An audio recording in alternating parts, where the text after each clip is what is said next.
बिस्मिल्लाह। पैगंबर मोहम्मद सल्लल्लाहु अलैहि वसल्लम का वाक़या।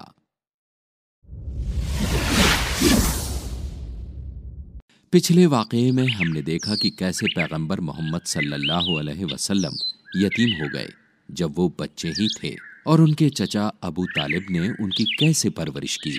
पैगंबर ने फिर खदीजा से निकाह किया और आखिरकार मक्का में बस गए। उनकी नेकी की बदौलत पैगंबर अब अमीर और काफी इज्जतदार हो गए थे। खदीजा से 3 बेटे और 4 बेटियां पैदा हुईं, लेकिन बेटों में से कोई भी जिंदा नहीं बचा था। सभी का बचपन में ही इंतकाल हो गया था।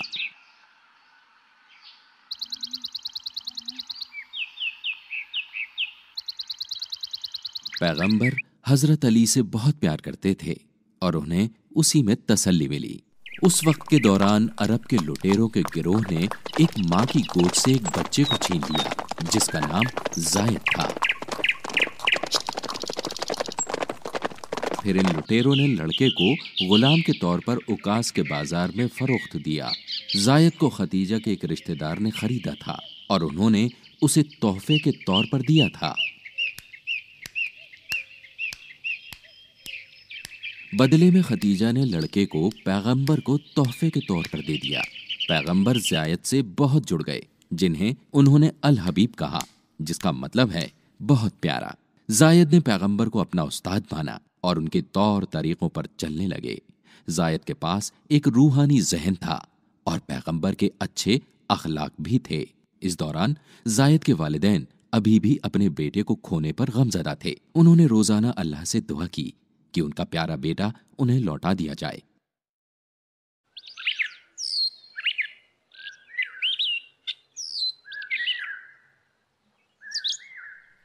एक दिन जायद के वालिदैन सफर हज के लिए मक्का गए। यहाँ पर उन्होंने जायद को देखा और उन्हें बड़ी राहत मिली। वे उसकी तरफ दौड़े। जब उसके वालिद को यह हैरत अंगेज खबर मिली तो उन्होंने सोने से अपने थैले भरे और पैगंबर मोहम्मद सल्लल्लाहु अलैहि वसल्लम के पास पहुंचे। उसके वालिद ने सोचा कि वो उसके मालिक से अपने बेटे को वापस खरीद सकते हैं। जायद के वालिद ने पैगंबर से मुलाकात की और उन्हें अपने लड़के को छोड़ने के लिए कहा। फिर पैगंबर ने उनसे पूछा, आप किसकी रिहाई की बात कर रहे हैं? आपके गुलाम जायद इब्ने हरीता के बारे में। उसके वालिद ने जवाब दिया, मैं आपको एक रास्ता दिखाऊंगा जिससे आप अपने बेटे को बिना सोना चुकाए वापस पा सकते हैं। वालिद ने हैरान होते हुए पूछा, आप किस बारे में बात कर रहे हैं? मैं उसे आपके सामने बुलाऊंगा। अगर वो आपके साथ जाना चाहता है तो वो ऐसा करने के लिए आजाद है। आप उसे खुशी से ले जा सकते हैं और मैं तब आपसे उसकी कीमत ले लूंगा। पैगंबर ने अपनी बात जारी रखी, लेकिन अगर वो मेरे साथ रहना पसंद करता है तो मैं उसे आपके साथ जाने के लिए मजबूर नहीं करूंगा। जायद के वालिद राजी हुए और उन्होंने लड़के को बुलाया। पैगंबर ने तब अपने पास मौजूद इख्तियारात के बारे में बताया और फैसला लेने के लिए कहा, मैं आपके साथ रहूंगा। लड़के ने फौरन कहा। ये सुनकर उनके वालिद हैरान रह गए। फिर उन्होंने पूछा, क्या तुम अपने वालिदैन के साथ नहीं रहना चाहते? क्या तुम गुलाम ही रहना चाहते हो? तब जायद ने जवाब दिया, अब्बा, मैं इस शख्स की खुसूसियात से गहराई से जुड़ा हुआ हूँ और जिस तरह से वे मेरे साथ मोहब्बत से पेश आते हैं मैं उन्हें कभी नहीं छोड़ सकता और कहीं भी नहीं रह सकता। ये सुनकर पैगंबर का दिल पसीज गया। वो जायद को शहर के बीच में ले गए और उन्होंने जोर से ऐलान किया, ये मेरा बेटा है और मैं अपनी विरासत इसे देता हूँ। नतीजतन जायद बिन हरीता का नाम बदलकर जायद बिन मोहम्मद रखा गया, क्योंकि उन दिनों के दौरान ये रिवायत में था। ये खुशगवार रिश्ता उनकी आखिरी सांस तक चला। पैगंबर मोहम्मद सल्लल्लाहु अलैहि वसल्लम की उम्र अब 40 के करीब हो गई थी। लोगों के हालात देख वो बहुत गमज़दा थे। उनका मुल्क लड़ाई में बिखर रहा था और उनके लोग बर्बरीत में डूब गए थे। वो तरहम परस्ती और बुत परस्ती के शिकार हो गए थे। लोग हमेशा आपस में लड़ते रहते थे। पैगंबर को मक्का से कुछ ही दूरी पर हिरा पहाड़ी के गार में अलग थलग वक्त बिताने की आदत थी। वो ज्यादातर वक्त अकेले इस गार के अंदर इबादत और मरकबा किया करते थे। यहाँ उन्होंने अक्सर रातों का ज्यादातर वक्त अल्लाह से बात करने में बिताया। एक रात जब वो तन्हा थे तब उन्हें एक फरिश्ता दिखाई दिया। फरिश्ते को देखकर पैगंबर हैरान हो गए। उन्हें अपनी आंखों पर यकीन नहीं हो रहा था।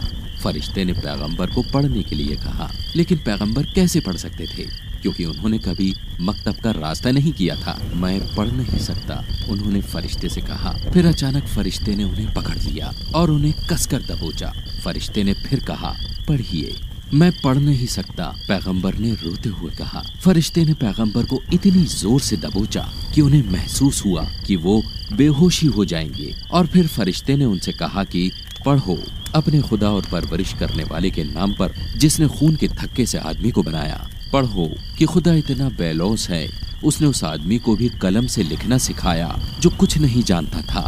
पैगंबर ने कांपते हुए दिल के साथ लफ्जों को दोहराया। इस हैरत ज़दा तजुर्बे के बाद पैगंबर ने अपने घर का रुख किया।